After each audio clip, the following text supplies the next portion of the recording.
ჩვენ დაუბრუნდით პირდაპირ ეთერში, ვაგრძელებთ საარჩევნო სიტუაციაზე საუბარს, როგორც კი დამატებითი ინფორმაცია გვექნება კიდევ რამე, ან შინაგან საქმეთა სამინისტრო იტყვის უფრო მეც დღეს მომხდარ თავდასხმასთან დაკავშირებით, მაშინ ჩვენ ამ ინფორმაციას აუცილებლად მოგაწვდით და ჩვენი გადაცემის თემა საარჩევნო ვითარების აღწერა გრძელდება.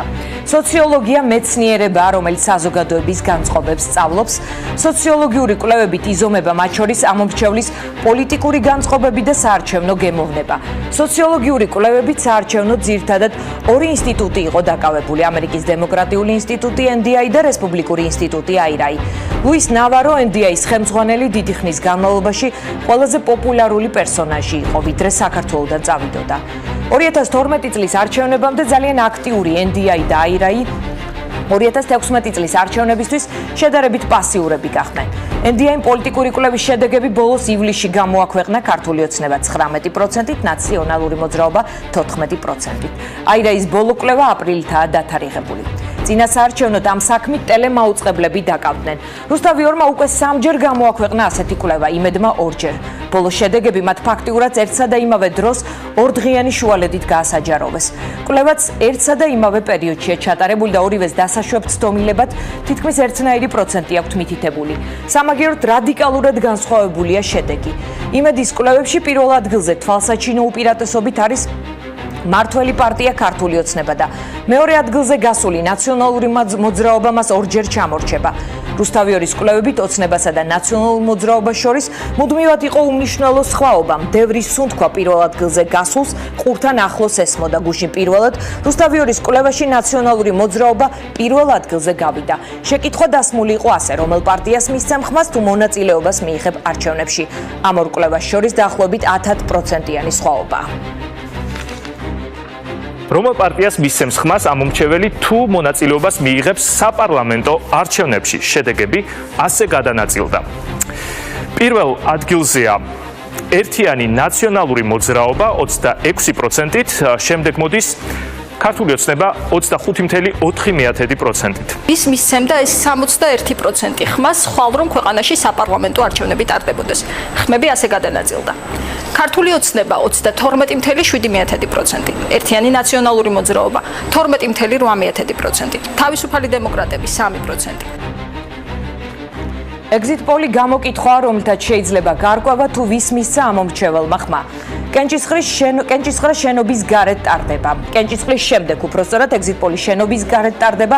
გამოკითხვისას კვლევარები ცდილობენ გაარკვიონ თუ ვინ შემოხაზა საარჩევნო უბნიდან უკვე გამოსულმა ამომრჩეველმა. ამ ტიპის გამოკითხვები ძირითადად მედია კომპანიების დაკვეთით ტარდება და მას იმისთვის იყენებენ, რომ დააკმაყოფილონ მოსახლეობის ინტერესი არჩევნების შედეგების მიმართ, სანამ ოფიციალური შედეგები გამოცხადდება. როგორც წესი, საარჩევნო უბნების დახურვამდე მედია თავს იკავებს exit poll-ის შედეგების გამოქვეყნებისგან. არჩევნების დღეს ჩვენ 2 exit polls ვნახავთ. ერთის მხრივ რუსთავიორის, მეორეს მხრივ იმედის, მაესტროს, GTS-ის საზოგადოებრივი მაუწყებლის. 2012 წლის არჩევნებისთვის 4 exit poll-ი ტარდებოდა. საზოგადოებრივი მაუწყებლის, მაშინ კომპანია GFK ატარებდა საზოგადოებრივი მაუწყებლისთვის, რუსთავისა და იმედისთვის Edison Research-ი, ოქსფორდი უნივერსიტეტი და პენშონ ბერლანდი მაესტროსთვის და ამომრჩეველთა ლიგა, რომლის თავმჯდომარე იყო კოკა გუნცაძე. მაშინ GFK-მ, რომელიც პირველი არხისთვის მუშაობდა ოცნებასაც და ნაციონალურ მოძრაობასაც 30% მიაკუთვნა, მაესტროს exit poll-ით 63% ოცნებას ჰქონდა, 27 ნაციონალურ მოძრაობას, რუსთავიორის და იმედის exit poll-ით ოცნებას 51% და ნაციონალურ მოძრაობას 41%. ამომრჩეველთა ლიგის მონაცემებით 70% ქართული ოცნება, 24% ნაციონალური მოძრაობა.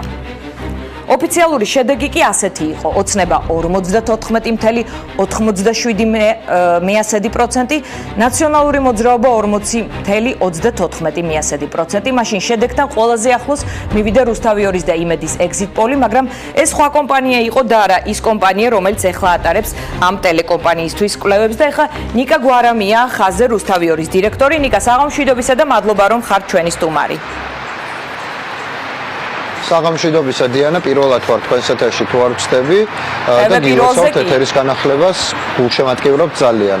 დიდი მადლობა. პირველს გულისხმობ, კი. დიდი მადლობა. ბატონიკა, სოციოლოგიური კვლევა, რომლის შედეგი გუშინ გაასაჯაროვდა, ახსენით, რომ მას 98%-იანი სიზუსტე აქვს. ანუ ამ კვლევით დღეს საზოგადოებაში ნაციონალურ მოძრაობას აქვს ყველა სხვა პარტიაზე მაღალი რეიტინგი? არ იქნება ეს ზუსტი შეფასება, მე მოგახსენებთ, ჯერთი იმედის კვლევით დავიწყებ, რომელზეც თქვენ თქვით, რომ ორჯერ მეტი აქვს, არა, სამჯერ მეტი აქვს პირველ პარტიას, ანუ ქართულ ოცნებას უახლოეს ბევარზე ნაციონალურ მოძრაობაზე მეტი. 36 და 12 მართალი ხართ, ეს არის სამჯერ მეტი. ხო. ჩვენ არ ვიცით რას აცხადებს იმედის კვლევა, ეს არის ალოკაციის შედეგები თუ ეს არის პირდაპირ გაცემული პასუხების შედეგები.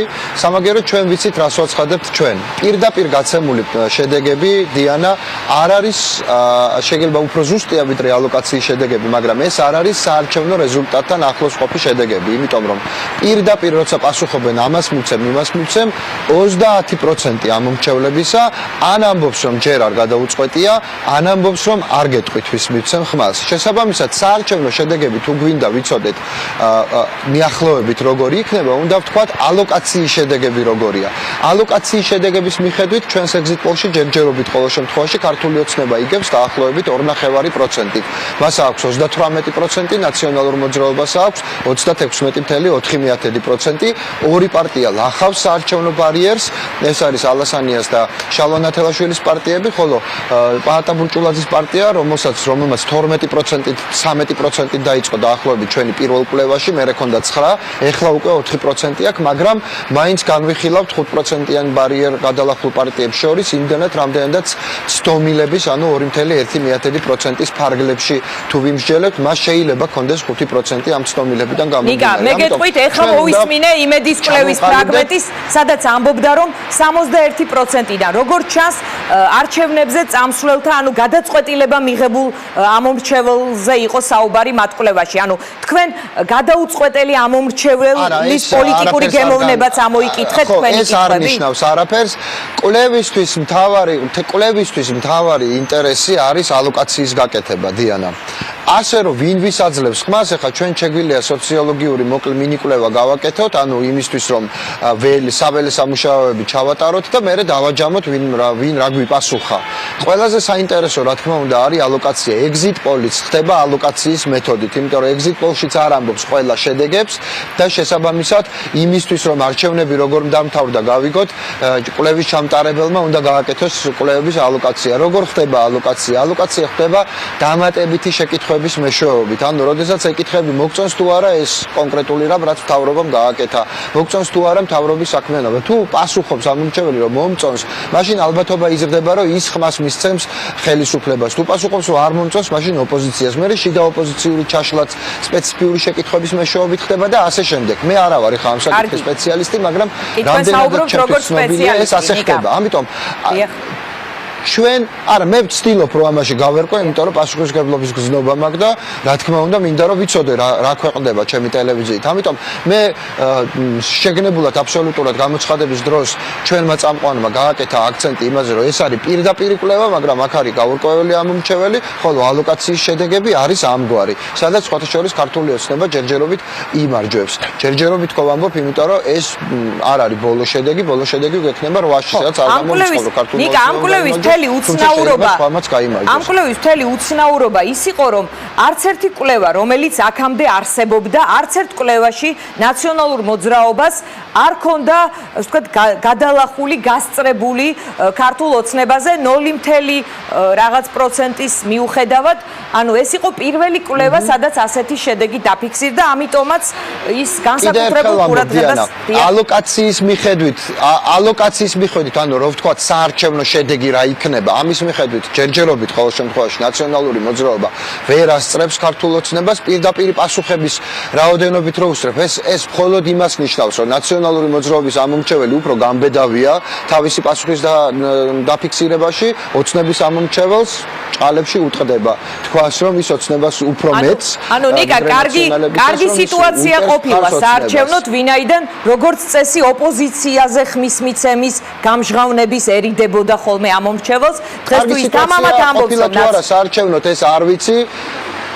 დიანა, მაგრამ ფაქტია, რომ როდესაც ხელისუფლების მხარდაჭერას ერწყმინებათ ადამიანებს, ეს კარგი სიტუაციას ქვეყანაში არ ნიშნავს. წინა საარჩევნოდ როგორია სიტუაცია, სხვა შეფასების საგანია, ამიტომ მე ამაზე არ ვისაუბრებ. რაც შეეხება exit poll-ებს, რომელზეც თქვენ ისაუბრებთ, რუსთავი ორის exit poll-ები ისტორიულად 2003 წელსაც, 2012 წელსაც, როდესაც რუსთავი ორმა ზუსტად პრაქტიკულად გაარტყა რეზულტატი exit poll-ის და შემდეგ წლებშიც იყო ყველაზე უფრო ახლოს CSKO-ს მიერ დაფიქსირებულ გაუყალბებელ შედეგებთან.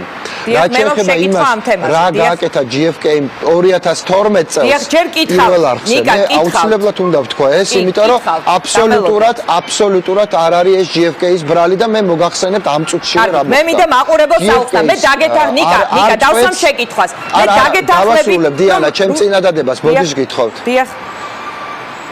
GFK არ წყვეტს რა უნდა გამოქვეყნდეს ტელევიზიის მეშვეობით. GFK იძლევა ორ შედეგს. პირდაპირ გაცემულ პასუხებს, სადაც როგორც უკვე გითხარით, 1/3-ია დაახლოებით გაურკვეველი ამომრჩეველი, რომელიც არ ამბობს ნაციონალური მოძრაობის დროს ჩატარებულ არჩევნებში. ესეთი ამომრჩეველი კიდევ უფრო მეტი იყო, სადღაც 45%-მდე და მეორე შედეგს გაძლევს ალოკაციის შედეგს. პირველმა არხმა მიიღო ორივე შედეგი 2012 წელს. ჩვენ სპეციალურად გითხეთ GFK-ს, იმიტომ რომ გვაინტერესებდა ვისთან ვიკავებდით ურთიერთობას, ვისთან ვიჭერდით ურთიერთობას. პირველმა არხმა მიიღო ორივე შედეგი 2012 წელს. მათ შორის მეორე შედეგი იყო პრაქტიკულად იდენტური იმისა, რაც დადო CSKO-მ, ანუ ალოკაციით მიღებული შედეგი, მაგრამ პირველმა არხმა მიიღო გადაწყვეტილება და გამოაქვეყნა ის შედეგი, რომელიც იყო ალოკაციის გარეშე, სადაც 45% exit poll-ში მონაწილეობა მიღებული ამომრჩევლისა არ პასუხობდა კითხვაზე, ვის მისცა ხმა. შესაბამისად, ამხელა დიდი ცდომილებაც გამოწვეული იყო სწორედ ამით. ეს ვერაფრით ვერ იქნება GFK-ის. ნიკა, მე კითხავ ეხა. რაც შეეხება GFK-ის მიერ ჩატარებულ exit poll-ებს, ჩვენთან ერთად, სადაც გამოქვეყნდა ალოკაციით მიღებული შედეგები, პირველ იმაში არჩევნებში პრეზიდენტის იყო 2%-იანი ცდომილება და გაცილებით უფრო დიდი ქონდა ტელეკომპანია იმედს და მეორე არჩევნებში უკვე ემბლემატურად განსხვავებული იყო ეს ცდომილება. ჩვენ ქონდა 0.2%, იმედს ქონდა 6 თუ 7%, მაგრამ ყურადღებას მივაქცევ თქვენსას იმაზე, რომ იმედის ცდომილება დრამატული 6 და 7%-იანი პირველ რიგში იმიტომ იყო, რომ იმედმა თქვა, რომ არის პირველ ტურში გამარჯვებული ნარმანია, ჩვენ ვთქვით, რომ ეს ასე არ არის, იქნება მეორე ტური. CSKO-მ ეს მომდევნო დღეს დაადასტურა. ეს არის ჩვენი კვლევების ისტორია. ამიტომ მე არ მესმის, რაზე დაყრდნობით ხდება იმის პროგნოზირება, რომ ჩვენ ვაყალბებთ ხოლმე საარჩევნო რეზულტატებს. თქვენ მე ვთქვი შესავალ სიტყვაში, რომ 2012 წელს რუსთავი ორის exit poll-ი იყო ყველაზე ახლოს შედეგთან, მაგრამ ეს არ იყო კომპანია GFK. GFK-მ კვლევა ჩაატარა პირველი არხისთვის, სადაც გასაგებია 33% მიაკუთვნა ნაციონალურ მოძრაობას და ქართულ ოცნებას. შედეგი იყო 54% ქართული ოცნება, 40% ნაციონალურ მოძრაობას. როგორ პროფესიონალიზმზეა საუბარი? როგორ შეიძლება ერთი მხრივ 21%-იანი სხვაობა, მეორე მხრივ 7%-იანი სხვაობა, ანუ GFK ასეთ ორ სხვადასხვა შედეგს გამოაგზავნეს. მათ შორის თქვენს ტელევიზიაში და თქვენ გადაწყვეტ ეს არაერთხელ მithქვამს. რა თქმა უნდა, ჩვენ გადავწყვეტ რომელი ვაჩვენოთ და ჩვენ ეს გადაწყვეტილება ორჯერ უკვე მივიღეთ და მესამეჯერაც თქვენს ეთერშიც ვამბობ და ყველას გასაგონადაც მithქვამს, რომ ჩვენ ყოველთვის გამოვაქვეყნებთ იმ შედეგს, რომელიც არის ალოცირებული და რომელიც არის ახლოს საარჩევნო შედეგთან. GFK არ იღებს გადაწყვეტილებას, რომელი შედეგი გამოქვეყნდეს. ის იძლევა ორივე შედეგს. არჩევანი არის ტელევიზიაზე. ერთი შედეგი არის იმ ამომრჩევლების, რომლებმაც პირდაპირ პასუხი გასცეს ალოკაციის გარეშე, მაგრამ ეს ის ვითარებაა, როდესაც დაახლოებით 30-დან 50%-მდე ამომრჩევლელი არ ვიცით, რას ამბობს საერთოდ და მეორე შედეგი არის, როდესაც ზუსტად ვისიც არ ვიცით პირველი შედეგის მიხედვით, ისინი არის მაღალი სავარაუდოობით გადანაწილებული. GFK ჩვენ ყველა შემთხვევაში, წინა კვლევებში, როცა ჩვენთან ის თანამშრომლობს, გვაძლევს ორივე შედეგს, ჩვენ ყოველთვის ვაქვეყნებთ ორივეს, მაგრამ exit poll-ის დროს ვაქვეყნებთ მხოლოდ საარჩევნოდ ღირებულ შედეგს, ანუ იმას, რომელიც გვაჩვენებს რა შედეგები დაჯდა. იმიტომ რომ მე სოციოლოგი არა ვარ, მაგრამ როგორც მივხვდი, კომპანიას კი არ აქვს მნიშვნელობა, ტელეკომპანიას აქვს მნიშვნელობა. ანუ კვლევით კომპანიას კი არა, კომპანიას მნიშვნელობა აქვს, რას მოგაწვდის ორივეს აქვს დიანა მნიშვნელობა მარტივად რო თქვა, კვლევითმა კომპანიამ უნდა მოგაწოდოს სწორი შედეგები, ის რასაც ჩვენ ვიკვეთავ და ყოველთვის დაკვეთა ხდება ორივე შედეგის, მაგრამ კეთილსინდისიერება მოითხოვს, რომ შენ გამოაქვეყნო ან ორივე, ან ის, რომელიც მაქსიმალურად ახლოს არის ამორჩევლის ნებასთან. წინააღმდეგ შემთხვევაში შენ შეცდომაში შეგყავს მაყურებელი. ჩვენ რა თქმა უნდა exit polების შემთხვევაში, სადაც მნიშვნელობა აქვს უკვე ასე ვთქვათ დაუყოვნებლივ ადამიანების ინფორმირებას, გამოვაქვეყნებთ ყველა შემთხვევაში ალოკაციის შედეგებს. ანუ იმ შედეგებს, რომელიც მოგცემს უსწრაფეს პასუხს იმაზე, ვინ გადალახა 5%-იანი ბარიერი და ვინ გაიმარჯვა საპარლამენტო არჩევნებში, ანუ ვინ დააგროვა ამომრჩეველთა ყველაზე უფრო დიდი მხარდაჭერა. ზუსტად იგივე გააკეთა თავის დროზე 2012 წელს კომპანია GfK-მ, მე მათთან მქონდა ამასთან დაკავშირებით საუბარი, იმიტომ რომ ჩემთვისაც იყო კითხვის ნიშანი ის, რაზეც თქვენ საუბრობ, მათ ოფიციალური დოკუმენტაცია გადმოგცეს იმის ამსახველი, რასაც მე თქვენ ახლა გიყვებით და მხოლოდ სხვათა შორის რუსთავი 2-ის exit poll-ზე კიდევ უფრო ზუსტი და დაახლოებული ბოლო რეზულტატთან ჰქონდათ მათ შედეგები, მაგრამ ეს არ გამოქვეყნდა თავის დროზე. ანუ რა რთულად ყოფილა ვითარება 2012 წლის არჩევნებზე, რომ ასეთი ganzsxvavebuli იყო ორი შედეგი ერთმანეთისგან. მოკლედ ასეთი ganzsxvavebuli შეიძლება ყოფილიყო პირველადი და ამომრჩევლის გამბედაობა ნამდვილად იყო პრობლემა, ამაში გეთანხმებით, ანუ ის ამომრჩეველი, რომელიც მალავდა რა ოპოზიციას მის სახმა, იყო ძალიან ბევრი. კი, ამაში გეთანხმებით ნამდვილად. ეს ფაქტია, ეს ფაქტია. ყოფილი პრეზიდენტი მიხეილ სააკაშვილი თავის საუბრებში ხშირად ახსენებს რუსთავი 2-ს და ბოლო ერთ-ერთ განცხადებაში ასეთ რამეს ამბობს, რომ რუსთავი 2-ის exit poll-ში რაც იქნება, ეს იქნება ვერდიქტი. თქვენც ასე ფიქრობთ, რომ CSK-ს შედეგი კი არ არის თავარი, არამედ თავარია რა შედეგს დადებს ტელეკომპანია რუსთავი? არა, ბუნებრივია ეს არ არის. ასე მე მას ამაში არ ვეთანხმები, ეს არის მისი პოზიცია და მას უფლება ჰქონდეს ასეთი პოზიცია, რა თქმა უნდა. ჩვენთვის მნიშვნელოვანი არის exit poll-ის შედეგები, ჩვენთვის როგორც კომპანიისთვის და იმიტომაც ვატარებთ, რომ მაქსიმალურად შემაკავებელი ეფექტი ჰქონდეს ხელისუფლებას, რომ არჩევნები არ მოიპაროს და არ გააყალბოს, მათ შორის საარჩევნო ადმინისტრაციასაც ჰქონდეს შემაკავებელი ეფექტები, მაგრამ თავისთავად ცხადია, გაცილებით უფრო მნიშვნელოვანია რა შედეგები იქნება CSK-ში. ბუნებრივია, მაგრამ დიანა, გაყალბება მოხდა თუ არა არჩევნების, არ დგინდება მხოლოდ exit poll-ებით. ეხლა მე რო შედეგი დავწერო, როგორც ამას სხვა კომპანიები აკეთებენ და აკეთებენ ნამდვილად, რა მნიშვნელობა აქვს თუ გაყალბება, ანუ CSK-მ სხვა რეზულტატები დადო და ადამიანებს არ ექნებათ და არც ერთ მედიას არ ექნება შეგრძნება იმისა, რომ ქვეყანაში პროცესები ისე არ წარმართულა და რომ არჩევნები გაყალბდა. უკაცრავად, მაგრამ სლენგს ვიხმარ ისევ საკუთარი თავი და ჩემი კომპანია უნდა გავაბანძო უკაცრავად სლენგისთვის, ხო? არა, რა თქმა უნდა, ჩვენ ჩავატარებთ exit poll-ებს ისე როგორც არის. თუ ეს აცდენაში იქნება CSK-სთან, არჩევნები გაყალბებულად ავტომატურად ვერ ჩაითვლება, მაგრამ თუ ამ exit poll-ებს შორის და CSK-ს რეზულტატს შორის განსხვავება იქნება სერიოზული, პარალელურად ჩვენ გვექნება ყველა ვიდეო მასალა თუ არა მხოლოდ ვიდეო მასალა, დამკვირვებლების მასალები, პარალელური დათვლის, ხმის დათვლის მასალები და ასე შემდეგ, რაც თქვენ იცით როგორც ხდება, მათ შორის მედიების მეშვეობით, რაც გვეტყვის იმაზე, რომ იყო მასობრივი გაყალბებები, აი ეს ყველაფერი ჯამში თუ შექმნის სურათს, რომ გაყალბება მოხდა, მხოლოდ ამ შემთხვევაში დგება CSK-ს მიერ გამოქვეყნებული შედეგების სათუოობა.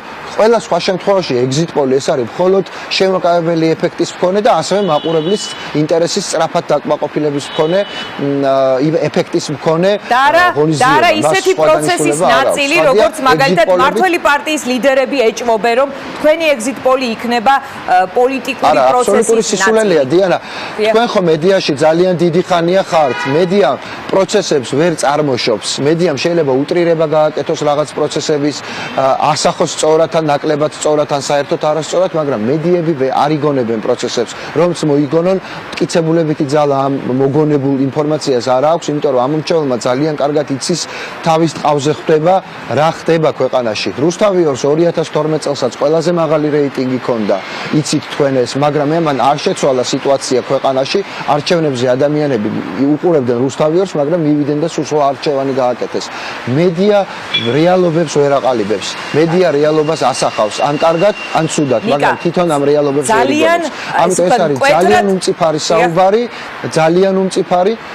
კვეთრად განსხვავებულია თქვენი და ისიც შეცდომაა, რომ ვინმე კარგი დაასრულე. რომ ამტკიცებდეს ვინმე დიანა, რომ 2003 წელსაც რუსთავი 2-მა გამოიწვია რევოლუცია. ეს აბსოლუტური სისულელეა, ეს გადაჭარბებული წარმოდგენა ადამიანების მედია იყო ამ პროცესების ავანგარდში. როგორც მედია ის აშუქებდა პროცესებს, ისე როგორც იყო სხვებისგან განსხვავებით. ეხლაც ამას გააკეთებს რუსთავიორი, გააშუქებს პროცესებს ისე როგორც არის სხვებისგან განსხვავებით. თქვენც ასე გააკეთებთ, მე ამაში ღრმად დარწმუნებული ვარ, კავკასიაც და ტელეკომპანია ტაბულაც. დანარჩენებში მე დარწმუნებული არ ვარ, უბრალოდ ვცდილობ ხოლმე ნიკა ყველა დროში და ყველა ხელისუფლების დროს ვცდილობ ისე ავსახო, როგორც მე ვხედავ და როგორც მე მესმის. მე მაქვს თქვენთან ესეთი შეკითხვა.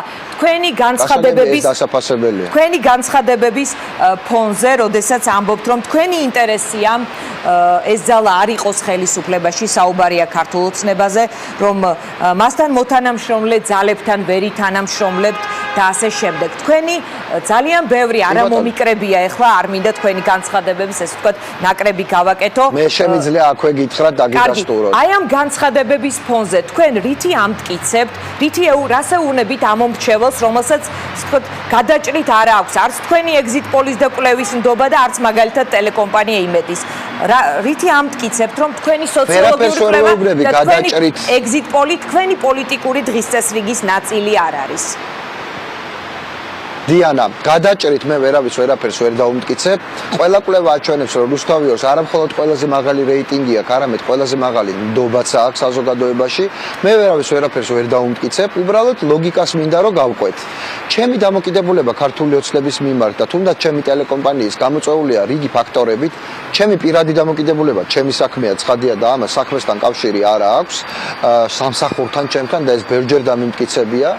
ეს ერთი და ბალანსიც რო ქვეყნდება, ყველაზე უფრო დაბალანსებული რუსთავიორია ყველა კვლევის თანახმად. ეს ზუსტად იმას ცხადყოფს, რომ მე ჩემ პირად ასე ვთქვათ აზრს და თუნდაც ჟურნალისტები საკუთარ პირად პრიორიტეტებს საქმეში არ ურევენ, ეს ერთი. მეორე, მე აბსოლუტურად დარწმუნებული ვარ იმაში, რომ არ ვაპირებ, მე ზუსტად ვიცი, რომ არ ვაპირებ და არც ჩემი ტელეკომპანია არ აპირებს, რომ უმოკლესი, ძალიან მოკლე ხნიანი და მოკლე ფეხება ტყუილი შევთავაზოთ მაყურებელს. იმიტომ რომ ყველაზე მალფუჭებადი პროდუქტია exit poll, რომლის ნამდვილობა სადღაც 1 საათში, 2 საათ ნახევარში შეიძლება დამტკიცდეს. მეორე, მესამე დღესვე ეს პროდუქტი არის გადამოწმებადი, ხო? ყველაზე გვიან მესამე დღეს, თუმცა პირველი დღეს პარალელურად შედეგებიც გვაქვს ხოლმე, ხო? ტელეკომპანია იმედს რაც დაემართა წინა ჯერზე, როცა იზეიმეს იმედის exit poll-ები, შამპანიურები გახსნეს და ლამის დავლური შემოუარეს და მერე უკაცრავა და გაბანძდა ეს ტელეკომპანია ბოლომდე, იმიტომ რომ მეორე ტური მოიგონა და მოიტყუა. ამას რუსთავიორი არასდროს არ იკადრებს და არც ახლა არ გააკეთებს. ჩვენ გამოვაქვეყნებთ იმ რეზულტატებს, რასაც მოგვაწოდებს exit poll-ების ჩამტარებელი კომპანია, რომელთან ურთიერთობის გამოცდილება გვაქვს. არასდროს ამ კომპანიას ჩვენთვის არ უმტყუნია და ამიტომაც ეხლაც კონტრაქტი თან გავაფორმეთ და ჯერა ბოლომდე თუ ვერ გააკეთებს ამას და იქნება არასწორი, მოვიხდით ბოდიშს და ამ კომპანიას ფულსაც არ გადავუხდით, იმიტომ რომ ზუსტად ესეთი შეთანხმება გვაქვს მასთან. ჩვენ თვითონ ყველას უნდა ესმოდეს, ამ exit poll-ებს არ ვატარებთ, ჩვენ ამის არც კომპეტენცია გვაქვს და არც რესურსი არ გვაქვს. ჩვენ ვიღაცა დავიქირავეთ, ჩვენი პასუხისმგებლობა. მაგრამ როგორც თქვენი საუბრის მივხვდით, ტელეკომპანიის როლიც მნიშვნელოვანია ამ შემთხვევაში. რა მონაცემებს მიაწვდის საზოგადოებას? დიდი მადლობა. ერთადერთი რაც შემიძლია ტელემაყურებელს დავპირდე დიანა თქვენს ეთერშიც და ისედაც ჩვენ არაფრის მძიმის მეასედის დამრგვალებასაც კი არ ვაპირებ. იმ რეზულტატებს სარკისებურად ავსახავთ, რომელიც იქნება ჩვენთვის მოწოდებული. არც მოვატყუებთ ტელემაყურებელს და სხვა შედეგს არ მივცემთ და არც ჩვენ თვითონ არ დავიწყებთ შედეგების წერას, როგორც ამას ჩემი ძალიან დიდი ღრმარწმენით აკეთებს ტელეკომპანია იმედიც და მასთან დაკავშირებული. ალბათ მათაც გონიათ, რომ თქვენ რაღაცებს წერთ და პოლიტიკური სპექტრის ნაცვლს გონია, რომ იქ ივანიშვილის ოცნება იწერება და აქ სააკაშვილის. დიახ. ძალიან კარგად ვლაპარაკობ, ძალიან კარგად იციან, რაზეც ვლაპარაკობ. ტელეკომპანია იმედის რეიტინგებში ახლაც გაიმარჯვა ნაციონალურმა მოძრაობამ, ეს შიგნით ჟურნალისტებმაც იციან, ატყდა ისტერიკა და ეს შედეგები გადაკეთდა. კარგი, ჩვენ არ გვყავს მერაფაჩულია, შევთავაზეთ მას თუმრობა. მე ძალიან კარგად ვიცი, რაზეც ვლაპარაკობ. დიდი მადლობა, ნიკა გვარა. მერაფაჩულია თვითონ არ აქვეყნებს ამ შედეგებს უკაცრავად. ხო, მაგრამ ის მოგახსენეთ, რომ მერაფაჩულიაც არ აქვეყნებს, ის ითulis. ტელეკომპანია იმედი აქვეყნებს ამას ყველაფერს და მასთან დაკავშირებული ტელეკომპანიები. შეკითხვა დაუსვით, სხვათა შორის პირველ არხს საზოგადოებრივ მაუწყებელს, რატო გააკეთა მან ეს არჩევანი და მაგალითად ტელეკომპანია რუსთავიორი რატო არ აირჩია, რომელიც საერთოდ არ გადაახტევინებდა მას, ან გადაახტევინებდა იმის ნახევარს, შესთავაზეთ, თქვენ შესთავაზეთ, ასეთ ტიპის შეთავაზება გაუკეთეთ საზოგადოებრივ მაუწყებელს. რა თქმა უნდა, შეთავაზება ჩვენ გავაკეთეთ, როცა გაირკვა, რომ ისინი 200,000 ლარს იხდიან თანამონაწილეობისთვის და 900,000 დოლარი ჯდება exit poll-ი, ეს ასტრონომიული თანხაა და ეგეთი ამერიკაშიც არ ჯდება, მე მგონი exit poll-ების ჩატარება. ჩვენ ვთქვით, რომ 200,000 ლარს ჩვენ საერთოდ თავიდან ბოლომდე ვიხდით ამ exit poll-ში და შესაბამისად აგერავართ და კი ბატონო, ჩვენთან ერთად ჩაატარეთ თუ გინდათ და თანამონაწილეობა თქვენი იქნება გაცილებით არა სიმპათიურება თქვენი არხიდან დავალებთ რომ თქვენთან ერთად იპარტნიოროს. საქმეც იმაშია, რატო ეს სიმპათიურება საერთოდ რომელიმე არხი. მე არც მომსვლია აზრად, რომ საზოგადოებრივი მაუწყებლისთვის რამე შემეთავაზებია, როდესაც exit poll-ები დაუკვეთე და რატო ეს სიმპათიურება საერთოდ რომელიმე არხი. გაითიშება და ვინმე რომ არ დაგვაბრალოს. GDS-ია.